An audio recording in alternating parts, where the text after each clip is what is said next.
Good morning everyone. आप सभी का बहुत बहुत स्वागत है इस चैनल में जिसका नाम है संजीव सर फिजिक्स। आज हम सब बात करने वाले हैं magnetic field produced due to current carrying circular wire या सर्कुलर लूप के बारे में। जैसा कि आपको पता है, पिछले वीडियो में आपको बताया गया था magnetic field produced due to current carrying straight wire. उसमें आपको Maxwell right hand thumb rule भी बताया गया था। अगर आपने उन वीडियोस को अभी नहीं देखा तो आप चैनल के प्लेलिस्ट पर जाकर उन वीडियोस को देख सकते हैं। लिंक डिस्क्रिप्शन में भी दिया जा रहा है, उस प्लेलिस्ट का लिंक डिस्क्रिप्शन में भी दिया जा रहा है। तो चलिए शुरू करते हैं आज का वीडियो।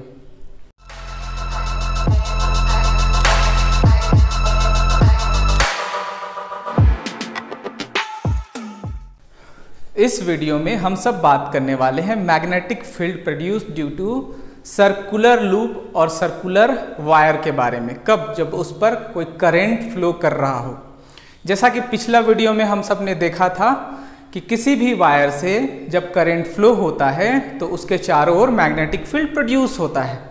ये आपका पहले वाला वीडियो था जिस पर एक्सपेरिमेंट भी किया गया था।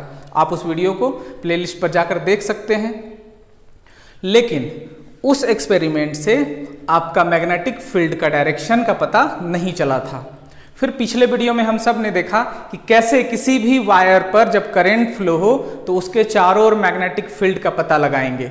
उसके लिए हम सब यूज करेंगे Maxwell right hand thumb rule, जिसके बारे में बहुत अच्छे से आपको पिछले वीडियो में बताया गया था। आज हम सब बात करने वाले हैं magnetic field produced due to current carrying circular loop या सर्कुलर वायर। ठीक है, लूप कहने का मतलब होता है क्लोज फिगर, है ना। कोई भी क्लोज सर्किट एक लूप बनता है। ठीक है, जो भी एक क्लोज हो। तो इसमें क्या करना है, एक वायर को लेना है और उस वायर को आपको राउंड कर देना है ना। एक वायर को लेना है और उसको आपको राउंड कर देना है। ये सिर्फ एक वायर के लिए अभी हम लोग देखेंगे। फिर देखेंगे फैक्टर में कि अगर वायर का टर्न बढ़ाते हैं तो मैग्नेटिक फील्ड पर क्या असर पड़ता है। ठीक है, तो जैसा कि आपको पता है स्ट्रेट वायर में जो मैग्नेटिक फील्ड, एक स्ट्रेट वायर में मैग्नेटिक फील्ड जो बनता है वो उतना स्ट्रॉन्गर नहीं होता है। लेकिन उसी वायर को अगर सर्कुलर बना दिया जाए तो स्ट्रॉन्ग मैग्नेटिक फील्ड बनता है। और उसी सर्कुलर वायर में और भी ज्यादा लपेटा या टर्न्स लगाया जाए तो मैग्नेटिक फील्ड और स्ट्रॉन्ग बनता है। उसको हम सब सोलेनॉइड में देखेंगे, है ना। अभी सिर्फ हम सब देखेंगे magnetic field produce due to current carrying circular loop, एक सर्कल का लूप। ठीक है, एक वायर का। तो सबसे पहले इसको समझने से पहले हम सब एक छोटा सा एक्सपेरिमेंटल डेमोन्स्ट्रेशन करेंगे। यहां करना क्या है, आपको लेना है कार्डबोर्ड। आपको लेना है कार्डबोर्ड जिस पर बनाना है 2 होल। ठीक है, और उस होल से आपको पास करा देना है वायर को। कैसा वायर? Circular wire. ठीक है, सर्कुलर वायर को पास करा देना है। ये नीचे से जाए पास करेगा। ठीक है, ये नीचे से पास कर रहा है जिसको हम सब नहीं देख पा रहे हैं, सो डॉटेड लाइन से दिखाया गया है। और यहां आपको करना क्या है, यहां आपको कनेक्ट कर देना है एक सेल। ठीक है, एक सेल कनेक्ट कर देना है किसके साथ? एक की के साथ, और की को कर देना है क्लोज। तो इस केस में क्या होगा, इस केस में आप पता कैसे करेंगे? देखिए, सबसे पहले इस बात को समझ लेना है कि ये जो फिगर जो बन रहा है वो 3D है और इसको बनाया जा रहा है 2D में। तो इसको फील करना सबसे पहले बहुत जरूरी है। कार्डबोर्ड जो लिया गया है वो ऐसा लिया गया है। ठीक है, कार्डबोर्ड ऐसा लिया गया है और उसमें से ये वायर को पास कराया गया है। ये जो कार्डबोर्ड है वो ऐसा है। ठीक है, इस फेस में है, उसका फेस ऐसा है और इसमें से पास कराया गया है कंडक्टर को। ठीक है, और उसमें से सेल कनेक्ट किया गया है। तो सेल जैसे कनेक्ट करेंगे इसमें क्या होगा, इसमें करंट फ्लो करना शुरू करेगा। करंट का डायरेक्शन हम सबको पता है, ये है करंट का डायरेक्शन। ठीक है, ये है करंट का डायरेक्शन। कौन सा डायरेक्शन हो गया? ये करंट का कौन सा डायरेक्शन हो गया? ये करंट का डायरेक्शन हो गया क्लॉकवाइज, है ना। करंट का डायरेक्शन है ये क्लॉकवाइज। जैसे ही इसमें आप करंट फ्लो करते हैं आपको पहले से पता है किसी भी वायर में जब करंट फ्लो कराया जाता है तो इसके चारों ओर मैग्नेटिक फील्ड प्रोड्यूस होते हैं, ठीक है। तो इसका पता आपको कैसे लगेगा, यहाँ पर आपको आयरन फिलिंग्स देना पड़ेगा और आयरन फिलिंग्स से तो मैग्नेटिक फील्ड का पता चल जाएगा, पर डायरेक्शन का पता मैग्नेटिक कंपास से चलता है। तो यहाँ जो डायरेक्शन हम सबको मिलता है उसका पता मैग्नेटिक कंपास से चलता है ना। तो इसके चारों ओर मैग्नेटिक फील्ड होगा इस तरह से, इस तरह से आपको मैग्नेटिक फील्ड मिलेगा। पर इसका डायरेक्शन क्या होगा, डायरेक्शन के लिए हम सब यूज करेंगे Maxwell right hand thumb rule. तो Maxwell right hand thumb rule क्या कहता था, किसी भी कंडक्टर को आपने सपोज कीजिए पकड़ा हुआ है और करंट का डायरेक्शन ये थंब का डायरेक्शन है, तो मैग्नेटिक फील्ड का डायरेक्शन ये वाला होगा जिस डायरेक्शन में आपका फिंगर सर्कल बना रहे हैं। तो इसमें करंट जो है वो ऊपर जा रहा है, करंट ऊपर जा रहा है, ठीक है। करंट इसमें किधर जा रहा है, ऊपर जा रहा है। तो आपने इस वायर को सपोज कीजिए पकड़ा हुआ है, करंट ऊपर जा रहा है, तो मैग्नेटिक फील्ड का डायरेक्शन ये होगा, मतलब ये होगा, ठीक है, ये होगा। क्लियर है? इसी तरह होगा। अब ये पूरा सर्कल नहीं बनाया जा रहा है, ये हाफ सर्कल बनाया जा रहा है, इधर भी ये होता है ना। इसी तरह ये करंट यहां से जब फ्लो करेगा तब डायरेक्शन हम सबको ऐसे लेना होगा, ये डायरेक्शन लेना होगा। तब का क्या होगा, यहां भी मैग्नेटिक फील्ड बनेगा। इस वायर के सभी पॉइंट पर मैग्नेटिक फील्ड बनेंगे, सभी पॉइंट पर, ठीक है। पूरे वायर के किसी भी पॉइंट पर मैग्नेटिक फील्ड बनेंगे, सभी पॉइंट पर बनेंगे। पर दो पॉइंट को हम सब देख रहे हैं यहां, इस तरह से सर्कुलर बनेंगे, इस तरह से बनते जाएंगे, इस तरह से बनते जाएंगे, इसका इस तरह से बनते जाएंगे, ठीक है। और यहां आकर ये हो जाएगा स्ट्रेट, ठीक है, ये आपका हो जाएगा स्ट्रेट। तो इसका डायरेक्शन क्या होगा, इसके डायरेक्शन को जानने के लिए यहां ये करंट जो है वो डाउनवर्ड है, ठीक है ना, करंट डाउनवर्ड है। तो डाउनवर्ड करंट के लिए ये डायरेक्शन हो गया आपका, ये डायरेक्शन, ठीक है। और ये ऐसे चल के ऐसे होगा, ऐसे होगा, ऐसे होगा, ऐसे होगा, ठीक है। मतलब यहां ये आई थिंक सारा क्लियर है। और इसका क्या था, ऐसे था। देखिए दोनों का डायरेक्शन मैच कर गया, तो ये डायरेक्शन ऐसे हो जाएगा, ठीक है। तो सेंटर का जो डायरेक्शन होगा वो एक डायरेक्शन में दोनों का मैच कर जाता है, तो यहां पर क्या होगा, मैग्नेटिक फील्ड बढ़ जाएगा, ठीक है। तो यहां आप देख सकते हैं ये जो फेस है, ये जो फेस है वो सर्कुलर लूप का फेस है, इस पर फील्ड लाइन ऐसे जा रहा है, ठीक है, इस पर फील्ड लाइन ऐसे जा रहा है। Magnetic field line are perpendiculars, है ना, मैग्नेटिक फील्ड लाइन, यहां लिखेंगे magnetic field lines are perpendicular to the plane of circular wire या लूप, सर्कुलर लूप और वायर, है ना। इस सर्कुलर वायर या लूप के प्लेन, ये प्लेन है सर्कुलर वायर का, ये प्लेन है, उस प्लेन में फील्ड लाइन ऐसे जा रहे हैं, क्योंकि मैग्नेटिक फील्ड तो ऐसे बन रहा है, ऐसे बन रहा है, ऐसे बन रहा है, ऐसे बनते ऐसे जाएगा, ठीक है। तो सेंटर पर एक ही डायरेक्शन होगा, ऐसे जो। अब इसका हम सब पता कैसे करेंगे, कौन सा नॉर्थ है कौन सा साउथ, उसके लिए हम सब जानना चाहेंगे क्लोक रूल। बिना क्लोक रूल को समझे, बिना क्लोक फेस रूल को समझे इसका आप डायरेक्शन नहीं पता कर सकते हैं कि ये फेस कौन सा होगा और वो फेस कौन सा होगा। एक फेस नॉर्थ होगा, एक फेस साउथ होगा, तो उसको जानने के लिए हम सब क्लोक रूल चलेंगे। पर यहां उस चीज को समझते हैं, उस फैक्टर को समझते हैं जिस पर ये मैग्नेटिक फील्ड डिपेंड करेगा। तो यहां पर हम सब लिखेंगे फैक्टर्स ऑन विच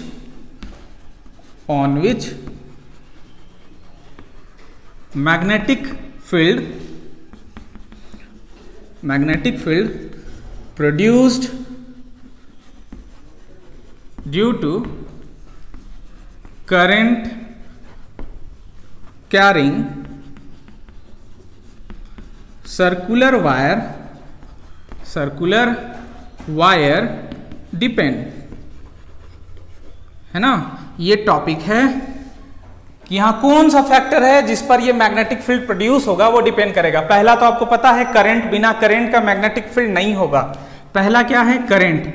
सो पहला एकदम directly, larger the current larger the magnetic field, smaller the current smaller the magnetic field. जितना ज्यादा करंट होगा उतना ज्यादा मैग्नेटिक फील्ड बनेगा। यहां हम सब लिखेंगे larger the current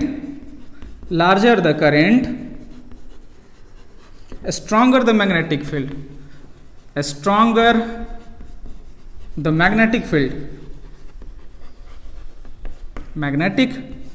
field and vice versa, है ना। वाइस वर्सा का मतलब होता है जस्ट इसके अपोजिट भी सही। अपोजिट मतलब क्या? Smaller the current weaker the magnetic field, ठीक है। सो पहला फैक्टर डिपेंड करेगा करंट पर। जितना ज्यादा यहां करंट बढ़ाएंगे उतना ज्यादा इस पर क्या होगा? मैग्नेटिक फील्ड बनेगा। करंट कैसे बढ़ाएंगे? यहां पर सेल बढ़ाकर, है ना, यहां पर सेल बढ़ाकर। और भी तरीके से बढ़ाया जा सकता है। दूसरा फैक्टर है, ये तो पहला हो गया। दूसरा फैक्टर है, यहां हम सब लिखते हैं, दूसरा जो फैक्टर है magnetic field inversely proportional to radius of the loop, ठीक है। दूसरा फैक्टर यहां हम सब समझेंगे, magnetic field produce depend upon the radius of this circular loop. R क्या है? आर है radius of circular loop, radius of circular loop. वो कैसा डिपेंड करता है? इनवर्सली डिपेंड करता है। क्या होगा? जितना बड़ा लूप होगा उतना स्ट्रॉन्गर मैग्नेटिक जितना बड़ा रेडियस होगा उतना छोटा मैग्नेटिक फील्ड बनेगा। जितना छोटा रेडियस होगा उतना बड़ा मैग्नेटिक फील्ड बनेगा, ठीक है। सो यहां हम सब लिखेंगे larger the radius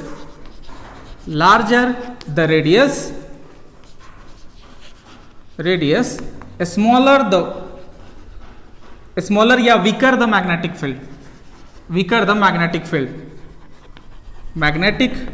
field and क्या होगा? जस्ट इसके उल्टा, है ना, लार्जर द रेडियस बोला गया है तो स्मॉलर द रेडियस स्मॉल होगा तो क्या होगा? ग्रेटर द मैग्नेटिक फील्ड, ठीक है। सो यहां पिछले वाले में क्या था? पिछले वाले में जो हम सब लिए थे B inversely proportional to R straight wire के लिए, उसमें आर क्या था? वायर से डिस्टेंस था, ठीक है। यहां आर क्या है? रेडियस ऑफ द लूप है। लूप जितना बड़ा होगा, रेडियस जितना बड़ा होगा उतना छोटा मैग्नेटिक फील्ड होगा। लूप जितना छोटा होगा उतना स्ट्रॉन्गर मैग्नेटिक फील्ड होगा, ठीक है। तो ये दो फैक्टर हो गए। तीसरा फैक्टर जो है वो है टर्न। इस पर जितना ज्यादा टर्न हम सब लगाएंगे, जितना ज्यादा टर्न मतलब फेरे लगाएंगे इसका, उतना स्ट्रॉन्गर मैग्नेटिक फील्ड बनेगा, उतना ही स्ट्रॉन्गर मैग्नेटिक फील्ड बनेगा। सो थर्ड क्या है? Number of turns. Third factor जिस पर डिपेंड करता है नंबर ऑफ टर्न्स, n, है ना। B directly proportional to n, where n is number of turns, ठीक है। Larger the turns stronger the field, larger the number of turns stronger the magnetic field, stronger the magnetic field and smaller the number of turns weaker the magnetic field, ठीक है। उसके उल्टा भी सही, उल्टा जब सही होता है तो उसको वाइस वर्सा लिखा जाता है, वाइस वर्सा, ठीक है। सो ये आपका फैक्टर हो गया। ये तीन फैक्टर हो गया जिन पर आपका magnetic field produced due to circular loop depend करता है। यहां इस चीज को समझ लेना है बहुत अच्छे से। ये जो फेस है वो फेस आप ये जो कार्डबोर्ड देख रहे हैं वो ऐसे लगा हुआ है, ठीक है, और ये सर्कुलर लूप जो बना हुआ है वो ऐसे बना हुआ है, ठीक है। ये बोर्ड का जो प्लेन है वो लूप का प्लेन है और जो फील्ड लाइन जा रहे हैं वो ऐसे निकल रहे हैं, ऐसे निकल रहे हैं, ठीक है, ऐसे निकल रहे हैं और ऐसे जा रहे हैं। तो ऐसे निकल के ऐसे जाएंगे तो सेंटर का एडअप हो जाता है, दोनों वाला एडअप हो जाता है, ठीक है ना। इसीलिए सेंटर पर सबसे मैक्सिमम होगा। देखिए आर का वैल्यू जितना कम होगा उतना ज्यादा क्या होगा, मैग्नेटिक फील्ड होगा। ठीक है, सेंटर पर आर का वैल्यू सबसे कम होगा तो सबसे स्ट्रॉन्गर बनेगा। ठीक है, दूसरी बात, लूप जितना छोटा रहेगा उतना ज्यादा स्ट्रॉन्गर मैग्नेटिक फील्ड बनेगा, बड़ा लूप के लिए वीकर बनेगा। ठीक है, क्योंकि फील्ड लाइन क्या होते जाएगा, दूर दूर जाएगा। अब हम सब चाहते हैं कि इस पर ये जो मैग्नेटिक फील्ड बना तो इसका नॉर्थ और साउथ निकालना चाहते हैं। कौन सा फेस नॉर्थ होगा, कौन सा फेस साउथ होगा, तो इसको जानने के लिए हम सबको देखना होगा clock rule, clock face rule. बहुत इंपॉर्टेंट टॉपिक है, आपको 12 में भी काम आएगा ये। अभी आप अगर उसको समझ जाते हैं बहुत इजीली आप समझ जाएंगे, कोई बहुत बड़ा टॉपिक नहीं है। Face rule, clock face rule, short में इसका क्लॉक रूल नाम है, शॉर्टली नाम क्लॉक रूल है, clock face rule.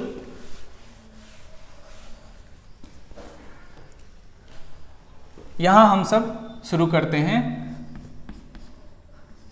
Clock rule या क्लॉक फेस रूल। कैसे पता करेंगे कि कौन सा फेस नॉर्थ है, कौन सा फेस साउथ है? बहुत आसान है। देखिए, करंट किसी भी सर्कुलर लूप में सिर्फ दो ही डायरेक्शन में हो सकता है, या तो क्लॉकवाइज या तो एंटी क्लॉकवाइज। ठीक है, तो ये दो केस हम सब कंसिडर करते हैं। एक टर्न ऐसा बनाया गया है और दूसरा टर्न ऐसा बनाया गया है। ठीक है, इस पर करंट ऐसे जा रहा है, तो ये कौन सा डायरेक्शन हो गया, ये कौन सा डायरेक्शन, ये हो गया आपका क्लॉकवाइज, है ना। इस पर करंट क्या है, क्लॉकवाइज, क्लॉकवाइज करंट। और इस पर हम सब अपोजिट लेंगे, हम सब इसको ऐसे ले रहे हैं।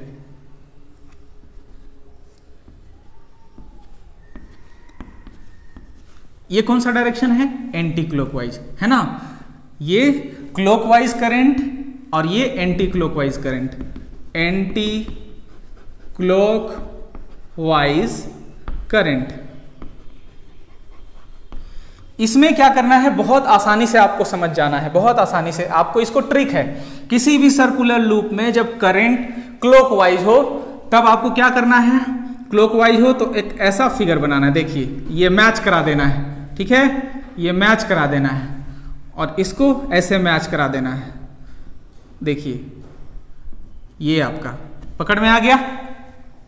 किसी भी सर्कुलर लूप में, सर्कुलर वायर में जब करंट का डायरेक्शन क्लॉकवाइज हो तो वो साउथ पोल की तरह काम करेगा, और एंटी क्लॉकवाइज हो तो नॉर्थ की तरह काम करेगा। सो क्लॉकवाइज करंट क्या बना देगा south pole.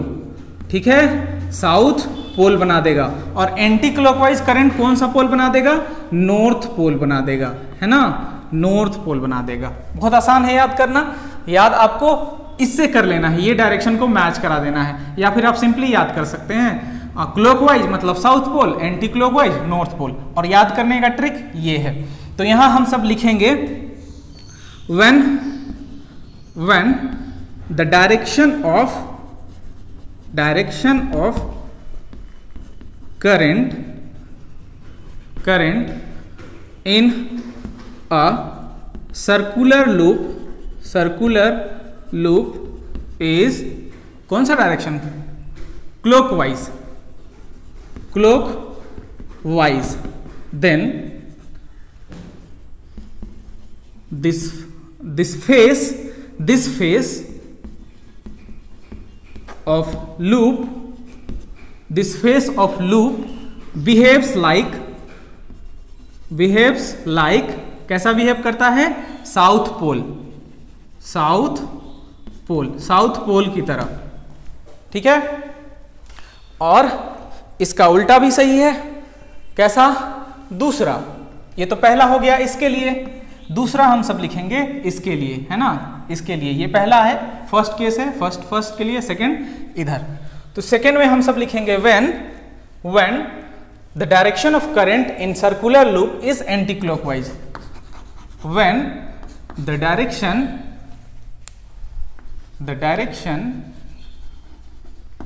of current in the circular loop in the circular loop is, कौन सा direction, anti clockwise, anti clockwise, then this phase of loop behaves like north pole, ठीक है, क्लियर हो गया, बहुत आसान है, ठीक है। क्लॉकवाइज जब करंट फ्लो करेगा तो ये साउथ पोल बनेगा, एंटी क्लॉकवाइज जब फ्लो करेगा तो ये नॉर्थ पोल बनेगा, ठीक है ना। याद कैसे करना है, साउथ पोल का डायरेक्शन को ऐसे मैच करा देना है और नॉर्थ पोल का डायरेक्शन ऐसे मैच करा देना है। अब इसमें पॉइंट वाली बात ये है, जिस लॉजिक की बात हम सबको करनी चाहिए वो ये है कि ये साउथ पोल जो आपको दिखाई दे रहा है, कौन से करंट की वजह से दिखाई दे रहा है, क्लॉकवाइज करंट की वजह से दिखाई दे रहा है, ठीक है। क्लॉकवाइज करंट की वजह से, क्लॉकवाइज करंट की वजह से, क्लॉकवाइज करंट की वजह से साउथ पोल दिखाई दे रहा है। लेकिन क्लॉकवाइज किधर से है, अगर इधर से देखा जाए तो क्लॉकवाइज, उधर से देखा जाता तो यही एंटी क्लॉकवाइज होता। उदाहरण के लिए मेरा हाथ जो है अभी कौन से डायरेक्शन में मूव कर रहा है, मेरा हाथ मूव कर रहा है कौन से डायरेक्शन में, क्लॉकवाइज में, पर आपको क्या दिखाई दे रहा है, एंटी क्लॉकवाइज, आपको दिखाई दे रहा होगा एंटी क्लॉकवाइज। अभी मेरा हाथ मूव कर रहा है कौन से डायरेक्शन में, क्लॉकवाइज, घड़ी की दिशा में, आपको क्या दिखाई दे रहा होगा, एंटी क्लॉकवाइज, घड़ी के अपोजिट दिखाई दे रहा होगा, है ना। मतलब एक ही वायर में इस फेस में कौन सा डायरेक्शन, क्लॉकवाइज, और उस फेस में जिस फेस से आप देख रहे हैं कौन सा डायरेक्शन, एंटी क्लॉकवाइज। जस्ट एक सिक्के की तरह, एक सिक्का में एक फेस हेड होता है, दूसरा फेस टेल होता है, ठीक एकदम रोटी की तरह, रोटी का एक फेस नॉर्थ होगा, दूसरा फेस साउथ होगा, ठीक है ना। तो यहां हम सब देखेंगे, अभी जो यहां हम सबको दिखाई दे रहा है वो कौन सा डायरेक्शन है, यहां दिखाई दे रहा है क्लॉकवाइज, और क्लॉकवाइज में कौन सा पोल बनेगा, ये बन जाएगा साउथ पोल, और उधर से जब आप इसको देखते तो आपको दिखाई देता एंटी क्लॉकवाइज, तब उधर का फेस क्या बन जाता, नॉर्थ पोल। मतलब एक ही वायर में जब करंट फ्लो कर रहा हो, ये क्लॉकवाइज फ्लो कर रहा है, तो इधर से क्या बन जाएगा, साउथ पोल बन जाएगा, और उधर से वो फेस में क्या बन जाएगा, नॉर्थ पोल बन जाएगा, ठीक है। बिल्कुल एक सिक्के की तरह, बिल्कुल एक रोटी की तरह, ठीक है, बिल्कुल एक डिस्क की तरह, है ना। तो ये सर्कुलर लूप जो है एक डिस्क की तरह काम करता है, डिस्क है ना, मैग्नेटिक डिस्क की तरह। यहां आपको डायरेक्शन पता चल गया, ये फेस हम सबको क्या पता चला, ये फेस हम सबको साउथ मिल गया, है ना। डायरेक्शन क्या है इसमें, क्लॉकवाइज, और उधर से कोई देख रहा होगा, उधर से कोई देखता तो वो फेस क्या बनेगा, नॉर्थ पोल बन जाएगा, ठीक है। अब ये सोचने वाली बात है कि ऐसा एटम्स में भी होता है, मॉलिक्यूल्स में भी होता है, इलेक्ट्रॉन्स में भी होते हैं, ठीक है। यही कारण है कि एटम्स भी मैग्नेट की तरह बिहेव करता है, इलेक्ट्रॉन भी मैग्नेट की तरह बिहेव करता है, और वहां भी दो पोल का फॉर्मेशन होता है, दो पोल का फॉर्मेशन होता है। कैसे फॉर्मेशन होता है उसको हम सब देखेंगे। जैसे कि हम सबको पता है न्यूक्लियस के चारों ओर इलेक्ट्रॉन रिवॉल्व करते हैं, जिसको हम सब एटम कहते हैं, ठीक है। इलेक्ट्रॉन का रिवॉल्व करने का डायरेक्शन ऊपर से देखा जाए तो एंटी क्लॉकवाइज है, ठीक है, एंटी क्लॉकवाइज है, ठीक है, एंटी क्लॉकवाइज है। अब इलेक्ट्रॉन के डायरेक्शन के अपोजिट डायरेक्शन करंट लिया जाता है, आपको पता है, मतलब करंट का जो डायरेक्शन क्या हो गया, क्लॉकवाइज हो गया, क्लॉकवाइज हो गया। तो क्लॉकवाइज जब हो गया तो ये फेस आपको क्या दिखेगा, क्या बनेगा, क्लॉकवाइज में ये फेस आपका साउथ पोल बन जाएगा, ठीक है। एटम का ये फेस क्या बन जाएगा, साउथ पोल, और उधर से कोई देख रहा होगा तो उसके लिए क्या बन जाएगा, वही चीज नॉर्थ पोल बन जाएगा, ठीक है। तो एटम भी अपने आप में एक मैग्नेट है, ठीक है, एटम भी मैग्नेट है। इलेक्ट्रॉन भी अपने एक्सिस पर स्पिन करते हैं, वो भी एक मैग्नेट की तरह बिहेव करता है, ठीक है। हर एक पार्टिकल एक मैग्नेट की तरह बिहेव करता है। आई थिंक ये टॉपिक आपको समझ में आया होगा। यहां जो सर्कुलर लूप वायर कैसा बिहेव कर रहा है, so magnetic field produced due to current carrying circular loop और circular wire behaves like circular disc magnet है ना, circular disc magnet which has two poles. कौन कौन सा poles? South pole and north pole. ठीक है, ये क्लियर होना चाहिए, बहुत ही इंपॉर्टेंट टॉपिक है, ये पूछा भी जाता है एग्जाम में। आप इसको याद रखेंगे, इस वाले टॉपिक को यहां पर याद रखेंगे कि करंट जब ऐसे लेना है तो आपको ऐसा एरो बनाना है कि वो साउथ ऑटोमेटिक बन जाएगा, और जब ऐसे लेंगे तो वैसा एरो बनाना है। देखिए यहां मैच कर गया, यहां ये डायरेक्शन दोनों मैच है, ठीक है, तो वो नॉर्थ ऑटोमेटिक बन जाएगा। और इस बात को याद रखना है कि ये एक ही वायर है, दो अलग अलग फेस में बताया गया है। ठीक, एक सिक्के को दो टुकड़े में करके बताया गया है, एक रोटी को दो बीच से टुकड़े में, फिर दो फेस अलग करके बताया गया है, इस तरह का है ये। ठीक है, सो आई होप कि ये वीडियो आपको पसंद आया होगा। इस वीडियो को आप लाइक कर सकते हैं। हमारे चैनल पर अगर आप नए हैं तो आप इस चैनल को सब्सक्राइब कर सकते हैं। अपने दोस्तों के साथ इस चैनल को शेयर करना ना भूलें। आप मेरे FB पेज पर भी जुड़ सकते हैं, लिंक डिस्क्रिप्शन में है। Thank you so much for watching this video. Thank you so much.